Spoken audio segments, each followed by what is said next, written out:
ഞാൻ പുനലൂരിൽ നിന്ന് 45-47 മിനിറ്റ് കൊണ്ട് പുനലൂരിൽ നിന്ന് SIT കൊണ്ടുപോയി പേഷ്യൻ്റ് കുഞ്ഞിനെ ഞാൻ ഇറക്കി എടുത്ത് ഓടി, ഞാൻ തന്നെ എൻ്റെ കയ്യിൽ എടുത്തുകൊണ്ട് ഓടിക്കൊണ്ടുപോയി ഞാൻ ഡോക്ടറെ പരിശോധിക്കുന്ന റൂമിൽ കൊണ്ടുപോയി കിടത്തിട്ടുണ്ട്.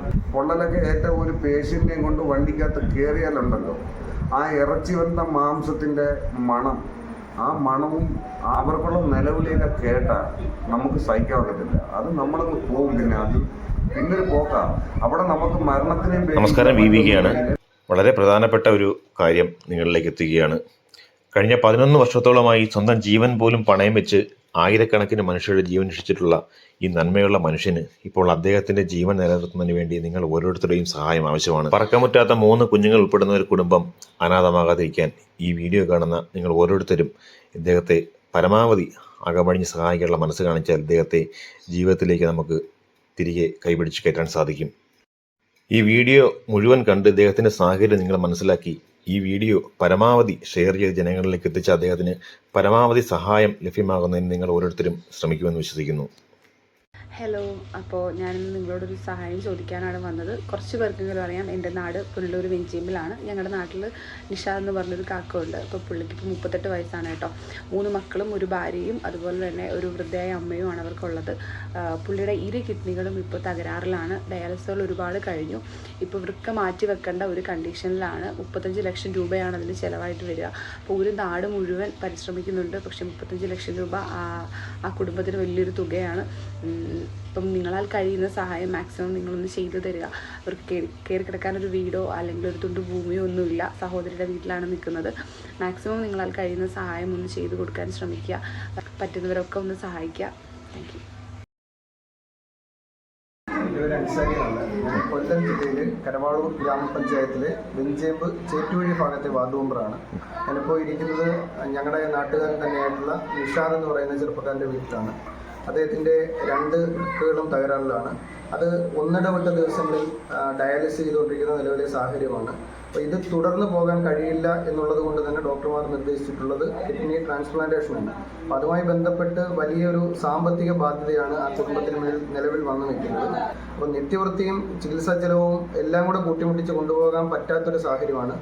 നാട്ടുകാരെല്ലാം കൂടെ ഒന്നടങ്കം ഒരു സഹായ സമിതി രൂപീകരിക്കുക, അതുമായി ബന്ധപ്പെട്ടുള്ള പ്രവർത്തനങ്ങൾ നടക്കുകയും ചെയ്യുന്നുണ്ട്. നിലവിലുള്ള ഒരു പ്രതികരണത്തിൻ്റെ ഒരു തോത് വെച്ചിട്ട് നമുക്ക് തൊട്ടടുത്ത് ഇത് ഫണ്ട് കണ്ടെത്തി പൂർത്തീകരിക്കാൻ കഴിയുമോ എന്നുള്ളൊരു ആശങ്ക നിലവിലുണ്ട്. അപ്പോൾ അതുകൊണ്ട് തന്നെ പരമാവധി ഈ വീഡിയോകൾ കാണുന്ന ആളുകളുടെ സാമ്പത്തികമായി ഉള്ള സഹായങ്ങളാണ് ഈ കുടുംബത്തിന് നിലവിൽ അത്യാവശ്യമുള്ളത്. അസുഖം എന്ന് പറയുമ്പോൾ ഇപ്പോൾ എനിക്കെന്ന് പറഞ്ഞാൽ 5 വർഷമായി. ഞാൻ ഈ അസുഖം അറിഞ്ഞിട്ട് 5 വർഷം.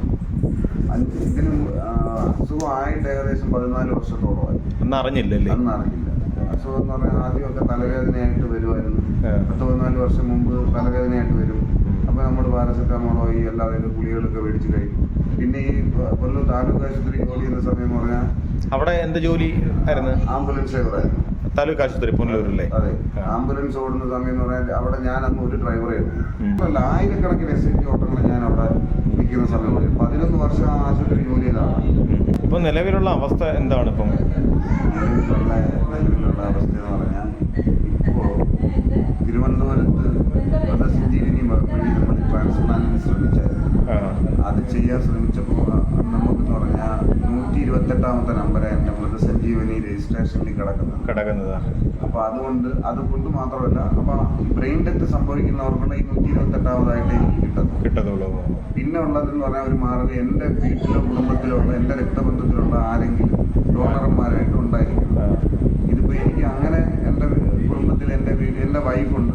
അതിനെ ടെസ്റ്റ് ചെയ്തപ്പോൾ ഷുഗറിൻ്റെ കണ്ടന്റ് ആയതുകൊണ്ട് അത് എടുക്കാൻ പറ്റില്ല. ഉമ്മാക്ക് ഷുഗറുണ്ട്. പിന്നെ പെങ്ങളുടെയൊക്കെ വേറെ ഗ്രൂപ്പാണ്.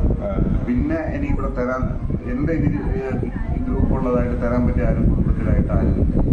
ഈ കൈക്ക് വലിയ സ്വാധീനമില്ല. ഇപ്പോൾ ഈ കൈ ചോറ് വാരി തിന്നണമെങ്കിൽ എനിക്ക് കൈ കൊണ്ട് സപ്പോർട്ട് ചെയ്താലേ വാരി തിരിക്കാൻ പറ്റുക. എനിക്ക് ഇവിടെ കൊണ്ട് അകന്നിക്കുക കൈക്ക് സ്വാധീനം.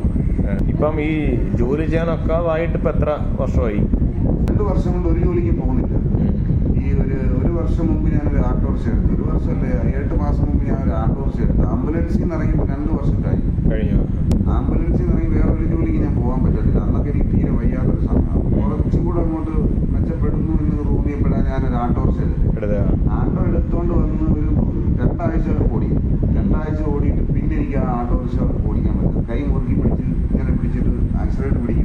ഇങ്ങനെ പിടിക്കുമ്പം കൈക്ക് ഇവിടെ നിന്ന് ഇങ്ങനെ അങ്ങ് വേദന കയറും. ഈ കയ്യിൽ ഫിസ്റ്റുലയും കൂടെ കിടക്കുന്നതുകൊണ്ട് എനിക്ക് അത് ഭയങ്കര വേദന.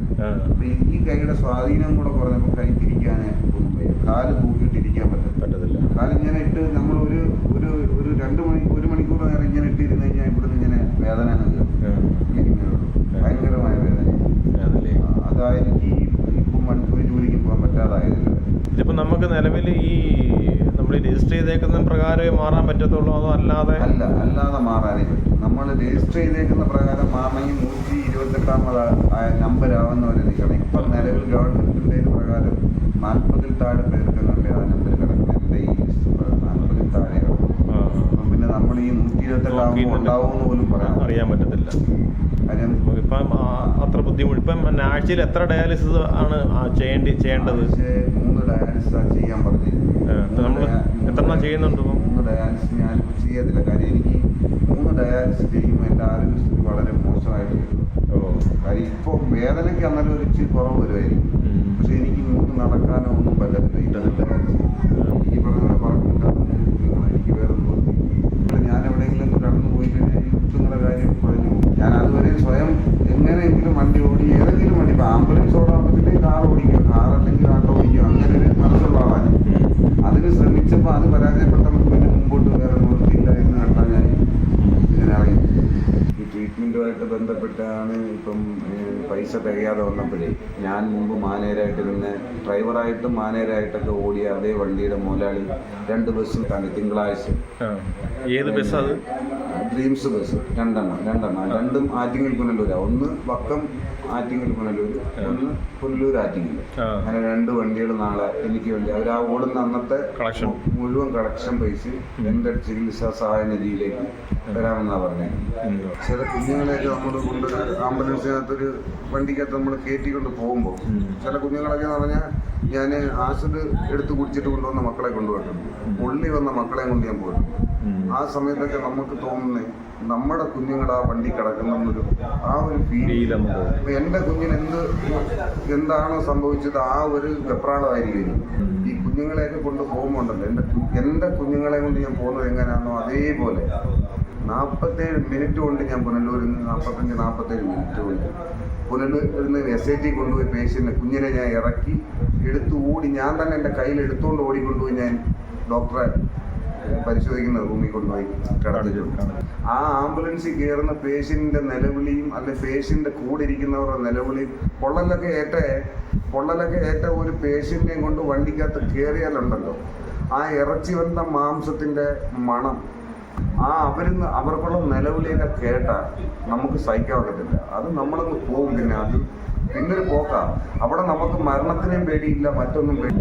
ഞാൻ ആ പോകുന്ന ഈ മരണപ്പാച്ചിൽ ഇത്രയും പറഞ്ഞിട്ടുണ്ടെങ്കിൽ ഒരു തട്ടോ മുട്ടോ പടച്ചമ്പുരാൻ എനിക്ക് വരുത്തിയിട്ടില്ല. ദൈവത്തിൻ്റെ അനുഗ്രഹം. അത് ദൈവത്തിനോട് ഞാൻ സ്തുതി പറയും. ഇപ്പം വല്ലാത്തൊരു സിറ്റുവേഷൻ അല്ലേ? എനിക്ക് പറയാനുള്ള ഇത്രയേ ഉള്ളൂ. എൻ്റെ സഹപാഠിയാണ്. അപ്പം അവൻ്റെ ഇതിന് വേണ്ടി പറ്റുന്ന രീതിയിലുള്ള സഹായം എത്തിച്ചു കൊടുക്കുക എന്നുള്ളതാണ്. അതുകൊണ്ട് മനുഷ്യസ്നേഹികളെ എല്ലാവരും ഇദ്ദേഹത്തെ ആത്മാർത്ഥമായി സഹായിക്കണം. വലിയൊരു ധനശേഖരണത്തിന് വേണ്ടി ഞങ്ങൾ കാര്യം പകരം പ്രയത്നിച്ചുകൊണ്ടിരിക്കുകയാണ്. അതുകൊണ്ട് എല്ലാവരെയും കൈകോർത്ത് ഇദ്ദേഹത്തെ ജീവിതത്തിലേക്ക് തിരിച്ചുകൊണ്ട് വരണം. ഇതൊരു സാധു കുടുംബമാണ്. വളരെ ചെറിയ കുഞ്ഞുങ്ങളാണ്.